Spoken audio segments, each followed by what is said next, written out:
Hi, everybody. Thank you so much for joining us. We are absolutely thrilled to have you here today to tell you a little bit more about this course that we've designed and answer all of your questions about how to approach covering coronavirus, how you can help your colleagues or your students better understand the challenges facing us going ahead, and also how to equip them with the right tools.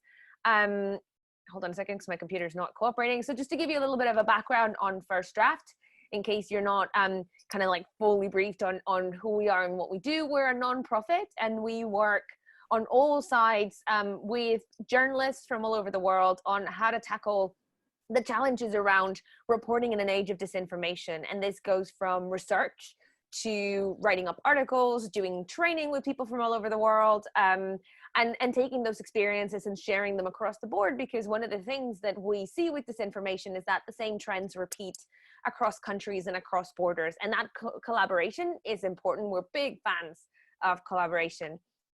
Just in case you wanted our names and our Twitter handles, so Claire, you can find her on Twitter. She is brilliant and has been in thought leadership in this kind of field for a really long time. And if you're into cat content, quality space pictures, and stuff that has to do with disinformation, you can find me on Twitter too. And we can continue these chats even after the webinar is done.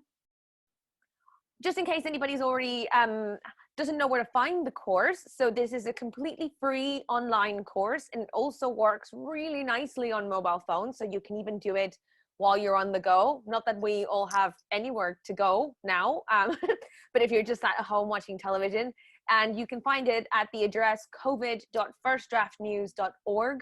It then asks you to make an account so you can log in, but that's the only process. And the account actually helps you track your own progress as you're consuming the different bits of content in the course, but you don't have to pay, or there's no paywall afterwards. It's just to make an account so you can track your own progress. And now that we've got Claire back, and hopefully her internet is is not going to betray us throughout this webinar, why don't you tell us, Claire, a little bit about where this idea came from, and what kind of challenges are we seeing journalists face across the world that we thought we could help and give them some tools to work on or to work with. So First Draft has always been focused on verification. And so in many ways, the training materials we've always focused on have been around how do you know whether something or not is true. But the thing about the infodemic is that we are overwhelmed by these like a flood of information, some of it true, some of it false, a lot of it in the gray.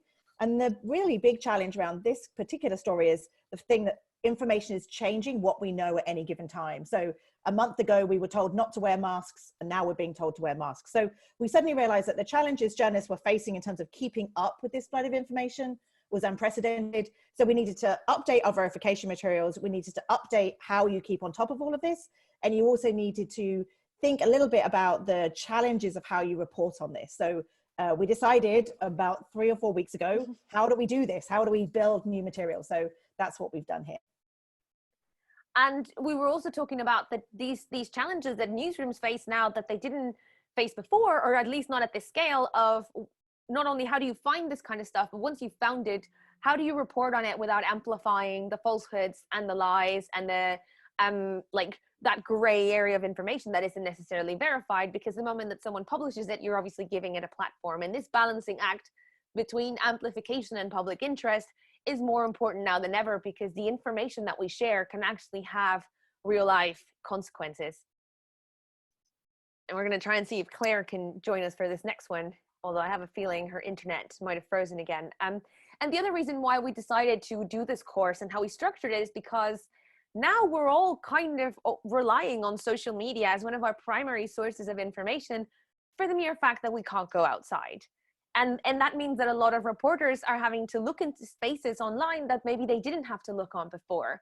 And whether you'd never been on Reddit and now you're having to deal with reporting in that kind of space, or TikTok is something that never came into your mind, and how do you deal with the challenges of learning a new platform and using it as an information source when before maybe you didn't have to, or you could complement it with offline reporting that obviously isn't possible for a lot of us right now. And that's kind of like the mental approach that we had to building this course.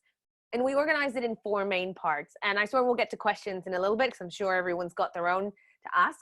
So the first one is overview, understanding information disorder, what kind of types of disinfo we're seeing, why people share this kind of stuff, to understand a little bit of the psychology behind what we're seeing. And this is where Claire's work has been incredibly instrumental for many years now, in kind of establishing the names that we use to identify this kind of stuff. Because like with anything, the first step to dealing with the problem is diagnosing it.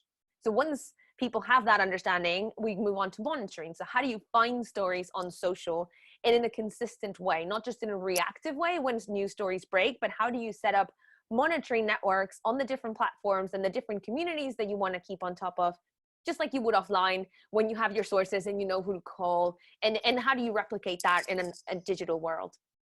The third one is, once you have your networks of monitoring and you find stuff that you think is newsworthy, how do you verify it? What tools and techniques can you use that are free and web browser based for the most part that can complement your reporting? And number four, once you've verified stuff that you found online, how do you report on it without amplifying these falsehoods or giving them credence or oxygen, but still fulfilling that like intrinsic tool or mission of journalism of public interest, right? We write about things that people need to know about, and they do need to know about this kind of stuff, but there's ways of doing it so that we don't necessarily just amplify the things that people are already sharing in WhatsApp groups and Facebook Messenger without having some sort of confirmation. And if you wanted a more in-depth look at what the table of contents looks like, this is how it all breaks down per section. And it has everything from, for example, the 4 main types of themes that we're seeing around coronavirus disinformation, or the platforms that we address. So there's a huge chunk on Twitter, Instagram, Facebook, TikTok, Reddit, the ethics around messaging apps, where you can go for reliable information, and not just government sources, but also scientists and research papers, why emotional skepticism is incredibly important, and how most of us right now are having what is an emotional reaction to information. And we need to understand that about our audiences, because it means that we're not gonna fix it with facts, because we're not thinking about facts. We're all scared, and we're filling information voids with anything that makes us feel like we're a little bit in control, so we can feel less scared. And as journalists, if we understand that that's what people are doing online when they share this kind of stuff, then we can address that initial fear a little bit better. Then moving on to verification. So how do you actually go about doing verification of photographs and images that you find online? A cool little walkthrough, which we're going to give you a taster of, and identifying different digital footprints for how do you verify accounts online. And then the last one of how do you make these decisions within your newsrooms of when to report on stuff, and how do you report on things so that you don't amplify falsehoods and mistruths when you don't have to, or what are the right ways of doing it to make sure that people get the right message and the right information. Hi, Claire. Nice to see you back. Hi. So let's give you a little bit of a taster of what's in the course, and Nell, do shout out if there are any pressing questions that we should make a little bit of a pause for. Claire, do you want to kick it off, see if the internet cooperates? Yeah, so as Laura just said, we kind of wanted to ground the course in some kind of big sweeping overviews. And so one of the, I think it's kind of like an 8-minute video, is the kind of 10 characteristics of the type of misinformation that we're seeing right now. And the number one is this fact that bad actors want misinformation to move across platforms from closed groups into social media and then into the professional media. So I wanted to take this as an example, which is this idea of door-to-door scams. We did see a few people online saying that they were concerned about people pretending to be the CDC and knocking on people's doors. The next thing we saw was that police departments were issuing warnings saying, don't open the doors, the CDC isn't going door to door. And then the next thing we saw was local media coverage of that. And when we talked to the police departments, they said, well, no, there haven't actually been any reports, just what we've seen on social media. And so what we see here is kind of very low level rumors that actually aren't based on anything get amplified by the police giving it legitimacy, and then the mainstream media reporting what the police are saying. So in that moment, this is exactly what bad actors want, which is this amplification machine going all the way up, because they don't have big audiences. And so if nobody shares and nobody amplifies, nobody will see the rumor. So it's just something that we need to be very careful about when it comes to these things. Another example that we wanted to talk a little bit about is, to this point, lots of these rumors are circulating in small local groups. So they might be Facebook groups, there might be next door groups, which is an app that's popular in some countries. And so if you're trying to monitor these rumors, you actually have to be in these local community groups, because people have actually turned inwards now to ask each other what's happening. And that's very difficult to monitor at a kind of a national level. Even at a local level, how do you keep on top of all these kind of groups? But we just wanted to stress that that's something that we're seeing a great deal of. We're seeing similar rumors circulate, but they're really happening in these closed messaging apps. And the last one we wanted to point out, although there are 10, so there are another 7 that you have to do the course to see, is this use of imposter content. So people's brains, unfortunately, are overwhelmed right now. And when our brains are overwhelmed, we're looking for heuristics, these mental shortcuts. And one of the most powerful mental shortcuts is a logo that you recognize. So we've seen imposter content where people use the logo from the WHO or Red Cross. Here's an example from last week where somebody created a very compelling looking Twitter account. It says BBC Breaking News. It's got all the BBC colors. But if you look carefully, the username is BBC Break I. And as you can see, they said that Boris Johnson had died. This got picked up by a news outlet in Pakistan called Dawn. So it's a reminder of how damaging imposter content can be. And it's either using logos and known organizational names, but it's also using journalists' actual names and bylines. So that's another thing that we have to be careful of. And when it comes to monitoring, and again, you have to do the course to get the full goodies and do see all the write-ups and all the different tutorials. It's always going to be a balancing act between where and how you're going to find this information, and thinking of all of the different platforms as sources where different communities live in different spaces, right? The people you're going to find on Instagram are going to be a little bit different than the people you find on Twitter, that have a different profile to the people you find on TikTok. And this also changes country by country, which makes this even more challenging. And thinking of the right keywords to use to search on each of these different communities to make sure that you find the kind of stories that you're looking for, or that you can keep track of the conversations that people are having. And this is sometimes a humongous challenge, because as journalists, we search for things the way we would write them, if that makes any sense. How I would write a headline, the words I would put in a story, rather than thinking of the slang words that people use, or the swear words that people use, or the different acronyms or misspellings, or kind of like nicknames that people are using to talk about this kind of stuff on these different platforms, to make sure that we get a full picture. And that gets even more complicated if the kind of monitoring that you're doing is across countries or in bilingual communities, obviously, but working with colleagues can always help you kind of build that database. And searching smart, right? Work hard and smart at the same time. So one of the things, for example, that we run through in the course is these things called Boolean search queries. That's basically like using a little bit of computer programming to find things, either to widen your search to include a bunch of different things, or to really narrow it down to something that you're looking for, and including the right words to find the right kind of content. So for example, here, this Boolean query on the right-hand side searches for the words coronavirus, or the phrase the Rona, which people are using to talk about coronavirus, or COVID or COVID-19, or the phrase novel coronavirus or pandemic or virus, and I or me or my, which are really important if what you're looking for is first person content, because that's how people write about their own experiences on social media, and PPE, which is the personal protection equipment or mask or equipment. And you can use these Boolean search queries on Google, on Twitter, and in a couple of different platforms to expand your monitoring. But again, you have to log into the course to see the full fleshed out explanation of how they work. And once you've found this stuff, right, how do you verify it? So I'm going to run you really quickly through an example that got sent to us by a friend of First Draft, and saying, hey, have you guys seen this? And I'm not sure if you guys are going to be able to hear the video, but it is a guy in what looks like a hospital gown running away from some guys in hazmat suits. And the guy who's escaping is screaming, help, help, help, help, help. And it got tweeted out saying it's an Italian corona patient escaped from hospital. And look here also how they've misspelled corona. So that already proves the point that when we're using keywords, we have to include misspellings, right? So what we did is we took this video, and to try and figure out whether the video has existed online before, we performed the video equivalent of kind of like a reverse image search. So we used a free tool called Invid, which is an invaluable dashboard of this amazing verification tools, and also like a really powerful Twitter search tool. We went to the analysis one that takes out a thumbnail, extracts a thumbnail from the video that then you can reverse image search. And when we perform that reverse image search, it means we're looking for places where this video has been posted online before to see if it existed before. looked at it on results on Google, Tinai, and Yandex, just to compare those results, because sometimes the algorithms are turn up different results, or they're looking at different spaces of the internet. And among some of the examples that I was able to find on the internet, some of them dated back to even 2015.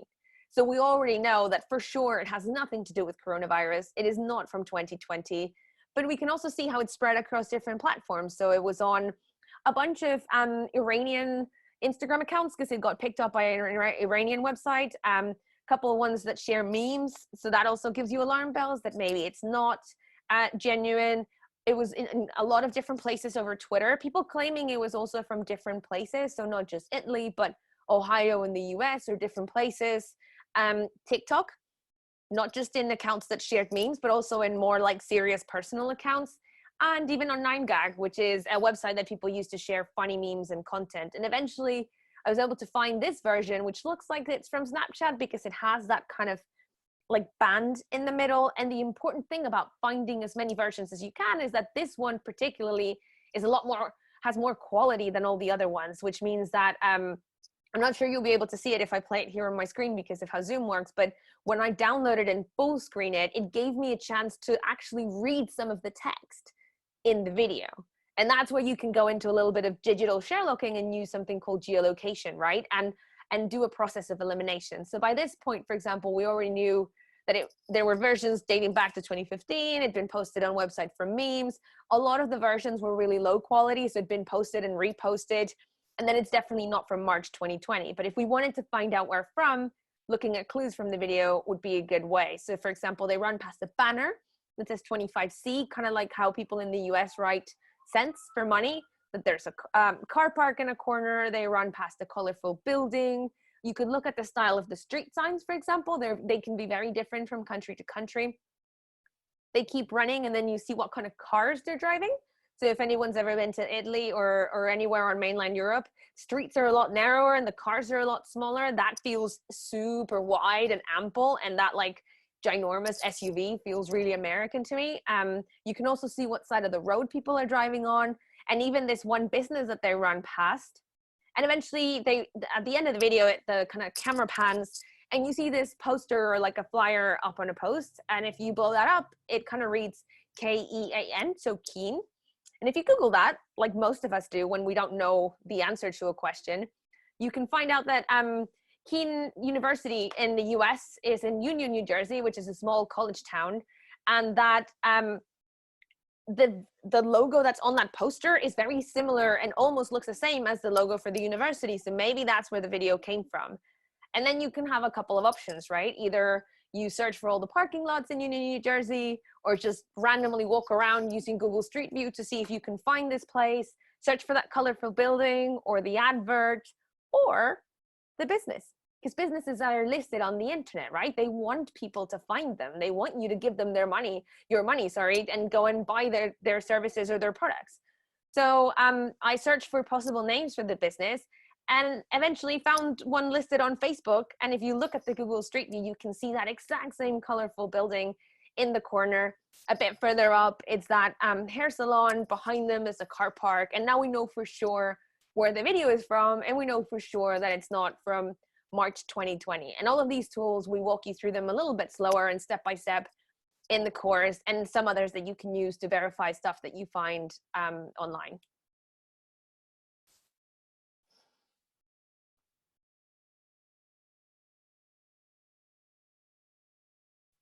Let's take myself off mute. Yeah. So the challenge we have here is, how do you report on these types of stories? So 5 or 6 years ago, journalists didn't really have to worry about this kind of silly content. Didn't make sense for journalists to waste their time.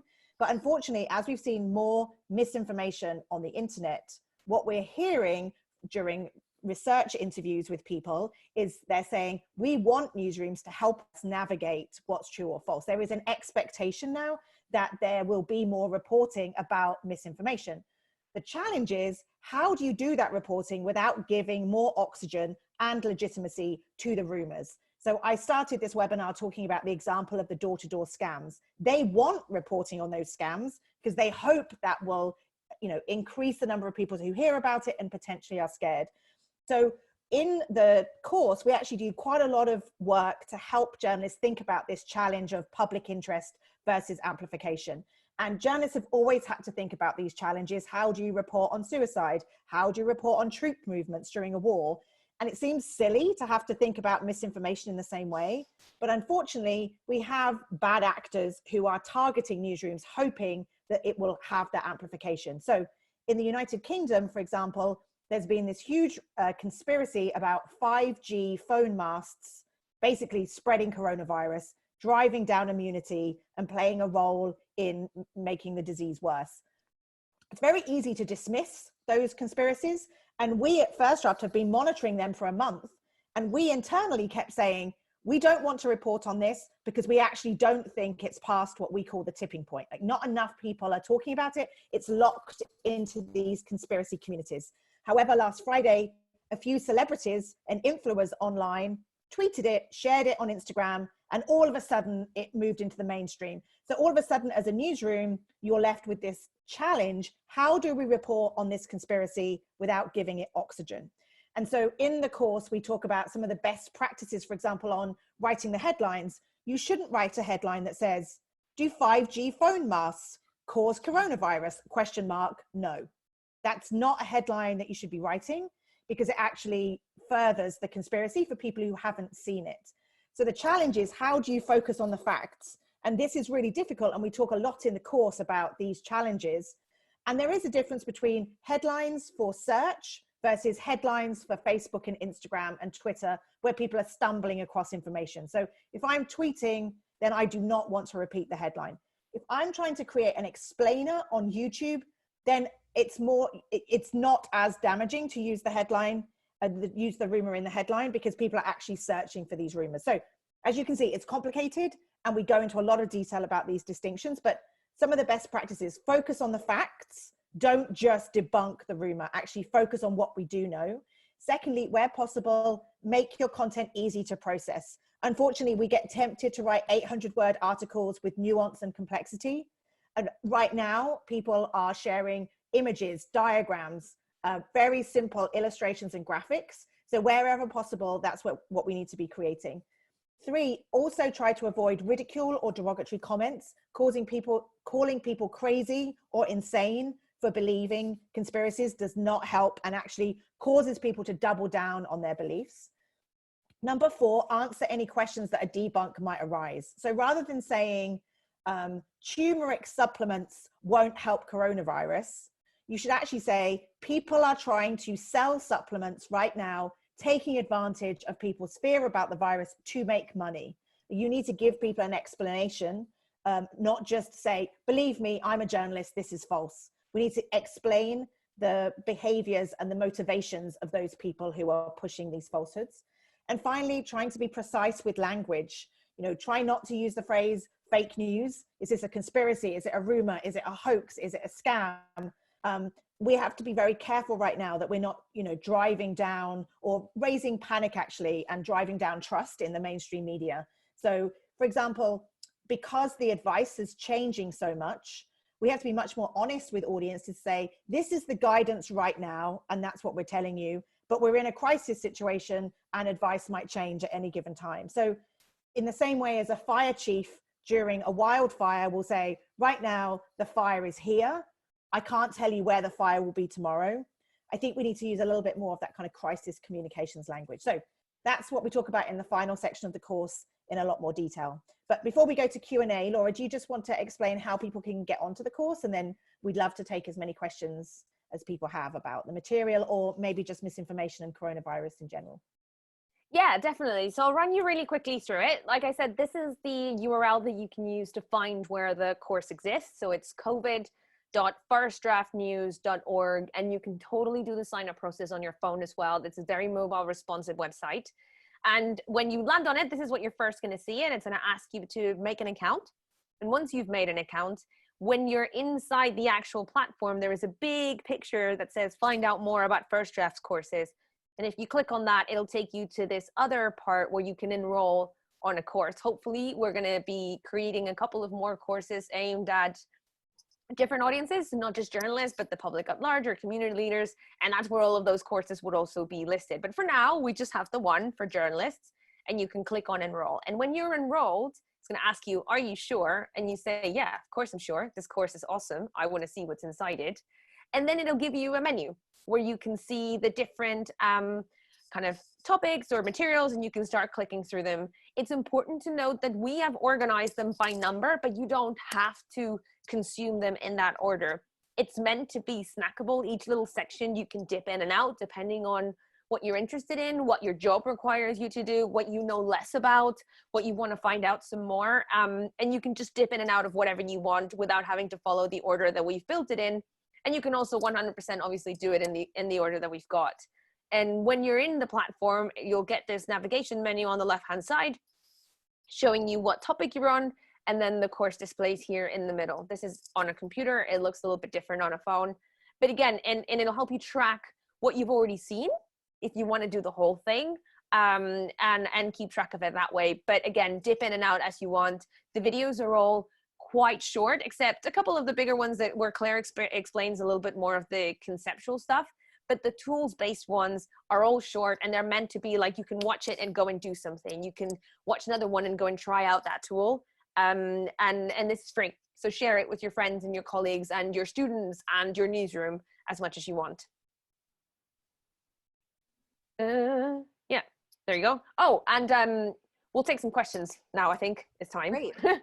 Thank you, Laura and Claire. And I do want to reiterate what Claire said. This Ask Me Anything format is an opportunity for you to reach first draft specialists, not only about the course, but if you do have any general questions. So I'll start off with our first question today, which is, I'm a professor. What is the best way for me to include these lessons in my curriculum for my students? So there's two ways you can do this. You could either just share the URL and all of your students can sign up. And if you want to say you will only get a grade if you've completed it, you can ask them to send a screenshot at the end. You could see that progress bar, so you could do that. Or if you just want to take one of the videos, for example, Laura's, the example she just gave, there is a video where she does exactly that. You can just show that. You could, pull out that video and play that video, or tell the students go to this section of the course and just play that video. So we really want people to use this course in any way they can. So you can either give students the whole thing, or you can use elements of it. There's also, we forgot to mention that at the end of the course, there's a couple of resources that you can also use. So there's a glossary defining a bunch of the most important words that you have to kind of get to grips with when you're talking about disinformation and technology and the online digital space. There is also kind of a printout PDF that sums up the main learnings from each of the sections. So that's a good one to use to teach, or as slides, or as main takeaways that you can discuss with students. Within the actual course content, all of the examples are based around coronavirus, and they're from all over the world. And they are an incredible first place to start conversations with students and ask them, what if this was something that they came across? How would they go about thinking about it? Because one of the most important things, I used to teach at a university, and one of the most important things that I noticed with my students, particularly the younger ones that grew up with social media, is that because it's so second nature to them, they don't understand this difference between their personal life and what they publish online, and therefore they're not that critical about the stuff that they find on social. And starting to get them to think critically about what they share with their friends on messaging apps, or what they find on Twitter, or what they stumble across on Snapchat, is an important first step. And all of these examples are a really good place to start those conversations that you guys can use. Excellent, thank you. And are these videos subtitled? What are the different options for different languages? I did realize, as I heard Laura and I talk, that when we get excited, we both talk quite quickly. And so we are in the process of doing exactly that, which is to add subtitles in English if people want them, but also we are going to be translating into French, Spanish, Portuguese as the first rollout. So, and we're hoping to have those completed by early May. But yes, we are aware that we do talk quite quickly, so we will have subtitles for people who English is their second language. And from another attendee, this is a very ambitious project and very useful for journalists and journalism students. So thank you for your work. As you remember, many early reports of the novel coronavirus came from China. and videos, pictures, and eyewitness accounts were transmitted in Chinese via social media like WeChat, not Facebook or Twitter. How would you take this into account when giving advice about verification from such sources? Yeah, that is a great question. We are very fortunate at First Draft. We have somebody who speaks Mandarin and somebody who speaks Cantonese and has access to those platforms. One thing I'd say is kind of some of the early images we had of like a woman eating a bat. There was also some images of what looked like dead bodies in hospitals. Ultimately, the processes that Laura talked about, we've used the same ones because often these things do cross into China. It is very difficult if you are outside China and trying to access some of these accounts if you don't speak Mandarin or have the ability to search with those characters on your computer. And I'll just say that. And I think there's a reason there for more collaborations so that newsrooms that do have that kind of expertise can help one another, because it actually doesn't help any of us to get some of this stuff wrong. But it's ultimately a huge challenge to do this kind of work. I mean, Weibo is easier to get access to, but it's simply like, how do you, with other languages that I don't speak, like Arabic, I can use Google Translate, I can use that, I can add it into YouTube, it's okay. It is much, much harder with China. But some of the examples we've seen have actually come with their old images or videos from other countries outside China, and you can say that's not true. But yes, that's not a perfect answer other than to say it's difficult and we should be helping one another when it comes to language expertise. And just to build on what Claire says, just because someone says this video comes from China, it doesn't mean it came from China. And sometimes doing a thumbnail reverse image search will actually show you that the original video was from somewhere else and from 4 years ago. So there was one particular video that made the rounds kind of like mid-February, early on in this, when this whole thing started to migrate outside of China, of a food market, saying that it was and it was like an exotic food market, saying that this was the market where the virus had come from. And what happened is that people took a video of an actual market in Indonesia, clipped out the end and the beginning where it actually says where the market is, and started resharing it. But if you just did this whole video verification process like we did with the escaped corona patient video, you would have found the original one. And sometimes, again, that might be the easiest way to debunk it. But the challenges that Claire points out are 100% there. And collaboration sometimes is the only way to get around those, and working with colleagues who do have access to these communities and the knowledge as well. Because it's not just about language, it's about understanding how people talk about these things, what spaces they use to share this kind of information, and how you can approach them in a way that'll get them to answer your questions properly. Excellent. Thank you, Laura.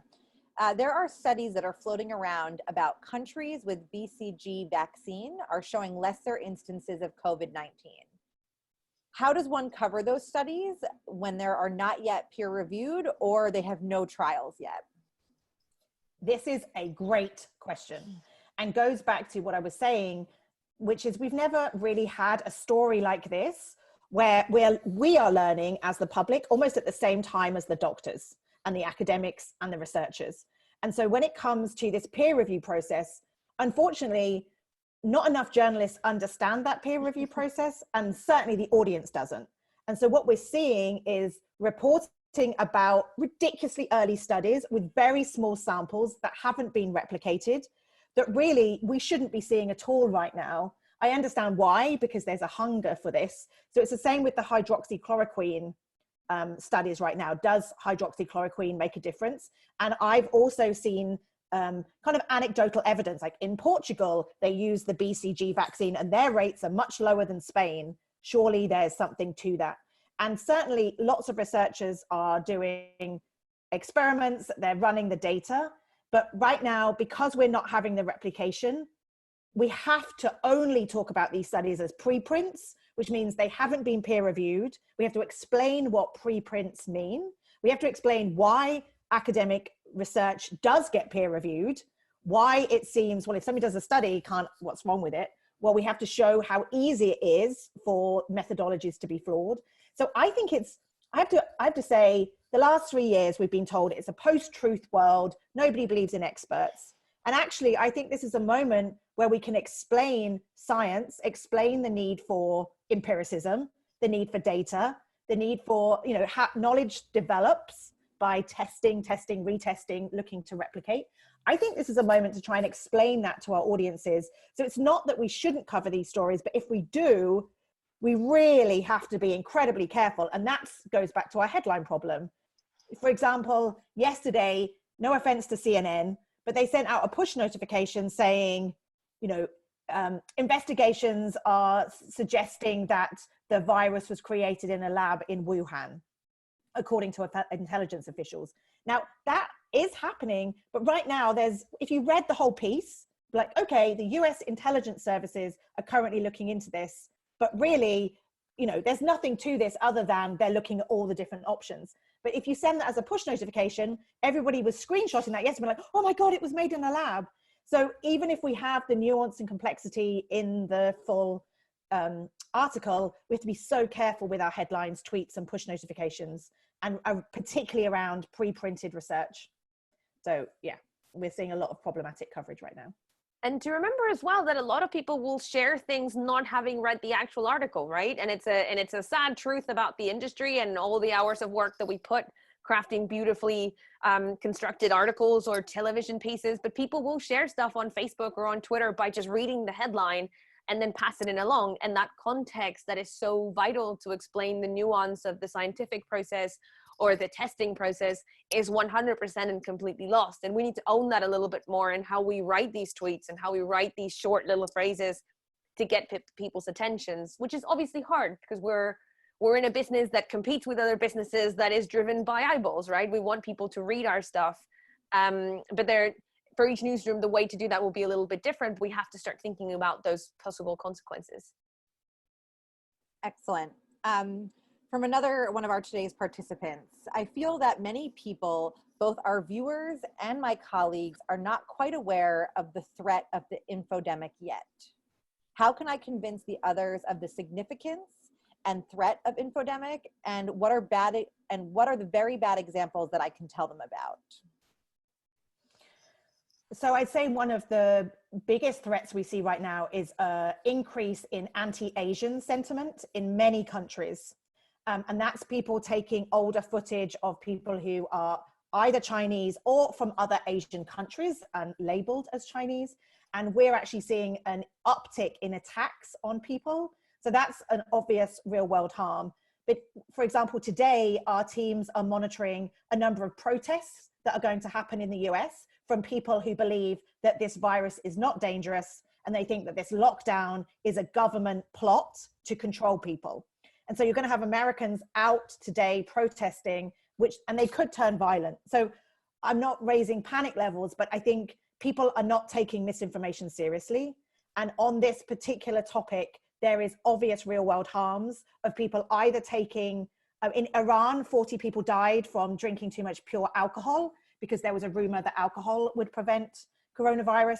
So there's a number of different small and large potential real world harms from misinformation. And I think we haven't talked enough about them. Actually, even in the UK, Laura can talk to this, but the 5G masts, people who work for telecoms companies are being attacked in the street by people who believe that they shouldn't be doing that work. So yeah, unfortunately, there's too many right now, and people do need to take it seriously. And to kind of go back to the question that we had before about the nuance of how we report on science, I'm sure you guys will have seen a couple of the stories that came off the knock-on effects of people thinking that, hold on a second, I'm going to mess how I say this up, hydrochloroquine, is that it? Yeah? Nearly. Yeah. So when people heard that this medicine was possibly going to help with coronavirus, for example, in Mexico, where I'm from, people ran to the pharmacies and bought it out. Right? And you cannot find it in pharmacies anymore. It's out of stock. And there are other people with genuine chronic illnesses that depend on this medicine for their day-to-day management of this illness, that they now cannot find this particular one because everybody thinks it's going to help you with coronavirus. And it's a way of kind of linking the two, how when we don't have super certain information, but people still act on it, you can still have real life consequences. A more innocent example is the pictures that people kept tweeting of empty shelves at supermarkets, or there's absolutely no toilet paper anywhere, kept driving that fear up of people thinking, oh my God, if I don't go to the supermarket right now, I am not going to get food. And it became a kind of self-perpetuating cycle of panic that actually made it come true that there was no toilet paper to be found anywhere. And it's those examples that kind of show the knock-on effects of when people act on stuff that they get shared on social, out of fear, out of trying to protect their loved ones, out of trying to stay safe and just in case, and how you can link those to your own behavior and the behavior of the people around you. Excellent. Thank you. And just a reminder that we can ask any type of questions you want today about the course or not. We have another participant. How best, they said great insights from the panelists. So thanks again, panelists, for bringing such great content to today's webinar. How best to localize situations where information is scanty, even when the right sources who are not willing to accept questions from the media. So also, here's a lovely story. I trained David in Kenya about 10 years ago.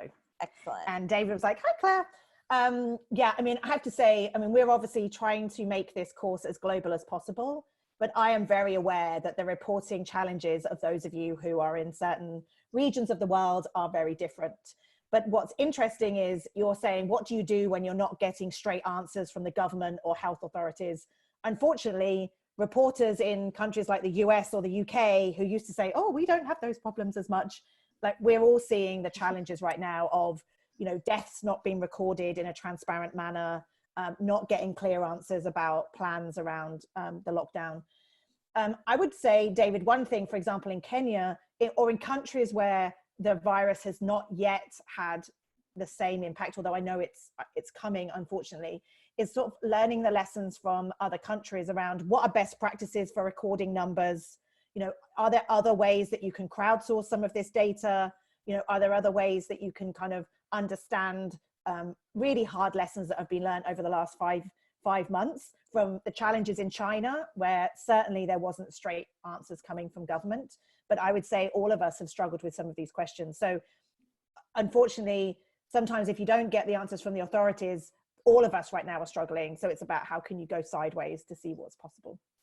And to stress the importance of collaboration. So again, to go back to how some of my colleagues in Mexico are dealing with this kind of stuff, where the government has been particularly slow and not transparent with how the disease is being met, what they're doing is working together and finding their own sources and talking to specialists and talking to scientists and using those who have, for example, bilingual skills to speak with people in the US and learn from those experiences, or speak to people in Europe and learn from those experiences. And the media is finding their own way of finding answers when the government is the one that's pushing back and not wanting to give them, or the ones that they give are just so completely detached from reality that that differs from what you're seeing on the ground. Excellent. David says, thank you. Thank you both. Do we have any other questions for our panelists? This is a great opportunity to dive into any challenges you might be having right now. Let's see, we have here, aside from creating good fact check content, how do we constructively inject ourselves into conversations that are spreading mis and disinformation, so that we are not preaching to the converted? This is also an excellent question, because unfortunately, people who are spreading mis and disinformation is often because it supports an existing worldview that they have. And as humans, and we are all susceptible to this, if I have a worldview and Laura tells me that I'm wrong, I don't like Laura very much, and I'm actually going to double down on my position because she's actually embarrassed me. And when the media, you know, we're trying our best to put out these debunks and these fact checks, but we're not the best messengers of this. The best messengers are peers and friends and family sharing this kind of content, but doing so in a way that's caring and supportive, rather than you're wrong, here's an article from the BBC that tells you you're wrong. Like, that does not work.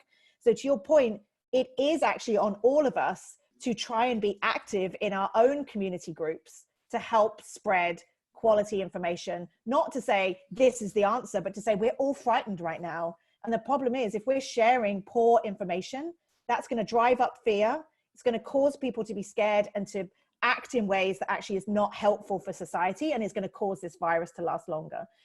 So I actually think we have a responsibility to work with our audiences to give them those skills. And there's a little bit of that in this course, but in the next course, which I think Laura is about to talk about, we do a lot about helping people understand how to talk to each other about misinformation. Yeah, and I was just going to say, from a journalist perspective, it's understanding again that emotional reaction that we're all having to information, that this is not about facts, and that if we approach at it from a more empathetic point of view and understanding that people are scared, it's going to change a little bit how our reporting looks. And it starts with not using the word fake, because fake is a really binary proposition, and it feeds into what Claire was just talking about, of making people decide which camp they're on. If I call Claire fake, I'm making you guys choose whether you're on Team Claire or on Team Laura. And governments and politicians have figured this out, and it's not new, that they can use that to basically weaponize it and dismiss what people are saying. And as journalists, I'll put my hand up. I used to use it when I was a television producer because it's sexy, because it makes for an easy headline, because people relate to the word. But the problem is it feeds into this really binary, very kind of contrasting language that doesn't allow for the shades of gray that we all need to be talking about, so that we can meet in the middle ground, right? We've all seen recent news stories from all over the world. For example, in the UK where I live, Brexit, where they become so divisive that people just choose camps and families can't talk to each other and people split up and marriages break apart. And we cannot let this become one of these kinds of stories, because we're all in it together, and we have to approach it from that sense. And our public course hopefully will include a bunch of helpful tips of how do you talk to that aunt or that uncle or that boyfriend or sister who's sharing shady stuff in your WhatsApp group, so that you can kind of start a dialogue together rather than just write each other off. Thank you, Laura. And there's so much information here. There's so much useful information here from one of our attendees. So thank you again. In your professional opinions, where do we start in training students? And I think I would add to that, just in training to fact check or recognize misinformation. So I would say that unfortunately, very few journalism schools are teaching the kind of content that we have in this course. And the irony is that so many newsrooms now are struggling, and we're very aware that many of our colleagues in many of newsrooms around the world are in a very vulnerable position. But ironically, more newsrooms, when they are hiring journalists who they believe have the kind of skills that Laura just showed in her verification. How do you monitor for conspiracy content? So when we've done quite a lot of training with students, we say, you know what, if you want a job, like, these skills are actually pretty rare. And so understandably saying to journalism students, this will help you with your employment. But also, I think one of the things that's so exciting about this, and I still love this after 10 years, is putting on your digital Sherlock's hat and basically piecing together the clues.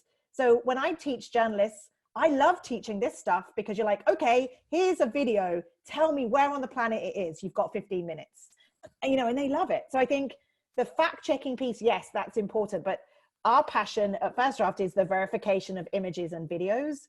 And I do think that whenever we teach this with students, they love it. So I think there's really fun ways, there's lots of fun assignments to do that kind of shows them how exciting and interesting this type of work can be, and how right now it's definitely a hole in many, many newsrooms, and they will be very employable if they work hard on these skills. Yeah, and that the place to start, I would say, when I started to teach this kind of stuff, is an analog skill. It's actually here. So think of the offline version of finding a photo on Twitter. If you were in your newsroom and someone came in and dropped a folder full of photographs and said, these are from next door, someone's beating up the prime minister, you wouldn't immediately put them on your front page, right? You'd ask questions and you'd be like, hold on a second, who just dropped these photos here? Where did they come from? Can I go outside to check whether it's still happening? Does it look like the same place? And for some reason, we haven't gotten to the habit of asking those same questions of the online world and thinking about, right, how would you approach this in the offline world? What is the equivalent online? And almost gamifying it, like Claire was saying, can be really fun to teach. And you can get a little bit obsessive with it. And there's a point where you have to decide how much you go down the rabbit hole and how much you just think, right, as long as I know what it's not, that's a good enough answer to me. It can be like a really interactive way to start those conversations and that learning experience for students. Excellent. We're going to take 2 more questions. I did want to let everyone know that we thank them so much for being here today. And this is our first style of doing an Ask Me Anything webinar, and your feedback is incredibly valuable to us. So I'm going to drop into the chat box a Google form. We would love for you to fill it out and share your feedback. I just wanted to mention that now as we have a few more minutes left, and let me throw another question to our panelists. Let me see here. I think I see a question, Nell, about the issue of the WHO. Yeah. So somebody is asking, do we think that Trump deciding to defund the WHO is linked to these conspiracy theories? And I'll say we have done a lot of work at First Draft on this over the last 4 weeks. And we've got I think we've got like a 25-page Google Doc where we've been monitoring how this conspiracy has grown. And there is no doubt that there has been a serious uptick in conversations about the WHO and its relationship with China. The interview with the Hong Kong journalist with the WHO official mentioning Taiwan that looked like it had been kind of, he ignored the question. That really was a moment where conversations about Taiwan and China and WHO was an uptick.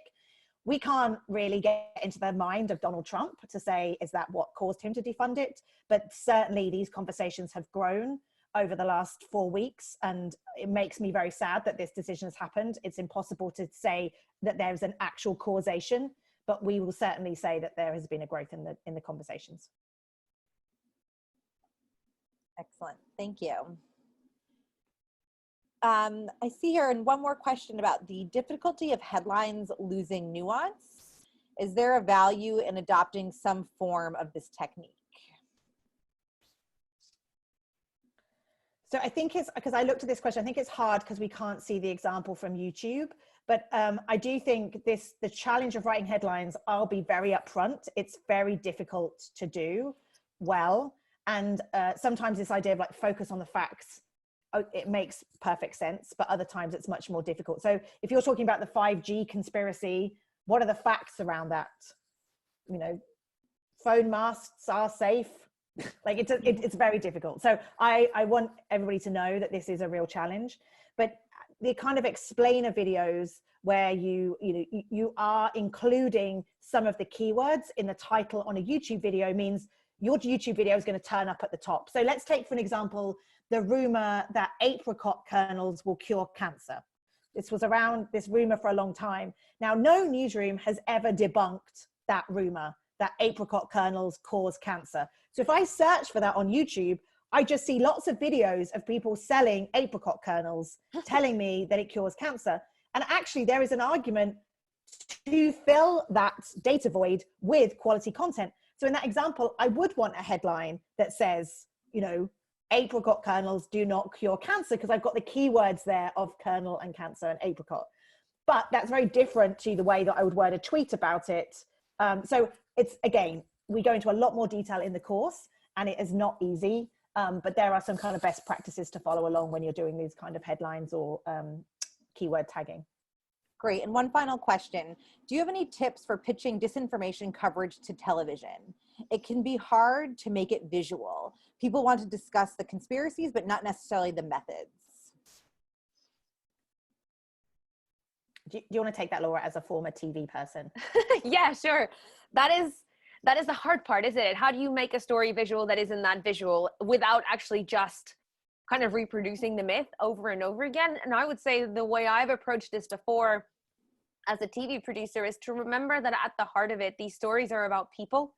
It's about the people who share these stories, about the concerns that they have about what has taken them to the place where they feel that this is the only answer that makes them feel safe, and then focusing on those human stories, because that's what's going to make you relate to them and understand where they're coming from, again, without just 100% repeating the fallacies over and over again. The other silver lining of the fact that we're all stuck at home is that we all have very limited ways of filming and visually telling stories. So your competition is going to be equally as limited about this kind of stuff, and having just to do interviews over Skype or relying on people using their own phones to film themselves, that can both be a limit and an incredible opportunity for creativity. What I would say is be very careful on using on screen images that people can go and Google, because we all do that you see something on screen, you can pause your smart TV or you can pause a YouTube video and immediately go and Google that conspiracy theory. And the last thing you want is your coverage to drive people to that place, and to maybe get lost into different conversations or not find the right information. So 100% we have a duty to report on what is happening, but how we do it is important. Not mentioning the name of, if you go, a YouTube video titled 5G will give you cancer if you don't eat apricot kernels, means that people are going to be doing exactly this when they're watching television and going straight to Google that video, right? And being careful not to give people those rabbit holes and those clues to then drive them to content that isn't verified. And that's chiming back to Claire's example, point before about how we need to be more transparent of how much the information we know is also changing, right? That top-down relationship that the media sometimes has with its audience of the things that I tell you are true has never been nuanced with the things that I tell you right now are true as of today, because it's all that we know, because science takes time. And if we kind of build that into our daily coverage, we bring people on that journey with us of understanding this disease and how it spreads more as science understands it more, without thinking of our daily reports as kind of like siloed, self-contained pieces of information. We have to think about the narrative that our daily coverage puts together, particularly when all you're working with is a 2-minute television report, which can be incredibly hard to do.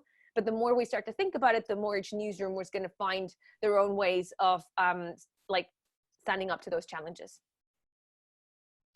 Excellent. So tomorrow we're going to be doing an Ask Me Anything again with the First Draft team, specifically Dr. Claire Wardle, on our Twitter account starting at 11 a.m. Eastern, the same time that this webinar started tomorrow. So if you think of any follow-up questions, that's a great opportunity to tap into our resources. I thank you all so much for coming on today's webinar. I'm going to leave us one final question and then we'll wrap up, which is, do you have any, oh, Claire, you got it there in the chat. But I'm happy to say, because I think it's a great question. I think it's a great question. That's why I wanted to add it in. Yeah, so the question in the chat is, do you have tips for pitching COVID stories across language barriers? I've never known a story in my lifetime where the whole world is struggling with the same thing at the same time. And so I would argue that many English language newsrooms that don't have the language capacity desperately want to know what's happening in other countries and whether there are similarities. So I would actually argue that particularly around chloroquine, because of the French doctor that ended up in a number of African outlets, we've been monitoring this story. It's really, really interesting. I actually think a lot of English language newsrooms would be interested to hear how this is playing out in France. So, I mean, it sounds like you can speak English, but it seems to me that there are real connections, and let us know if there's anything we can do. But I certainly think that wherever we are in the world, we want help with language expertise. We want help knowing how people are responding to this culturally. We're very lucky at First Draft. We have people speaking about 13 different languages working across the globe. And all that we see every day in our editorial meetings is, oh, we're seeing that. We're seeing the same thing. That's interesting. Like it's a kind of an astonishing moment right now for journalism. And just add on to that, that memes are a part of this conversation, and we haven't talked about them explicitly, but just to remember how easy it is for people to create memes or subtitle stuff.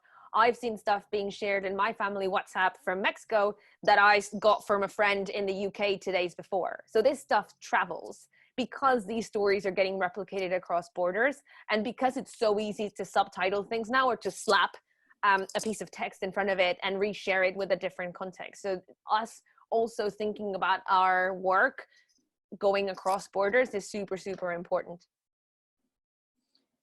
Great. Well, thank you so much for everyone who joined us today. My name is Nell Conway. A huge thank you to Laura Garcia and Dr. Claire Wardle. Please feel free to reach out to us on Twitter. We also have excellent resources on our website, firstdraftnews.org/coronavirus.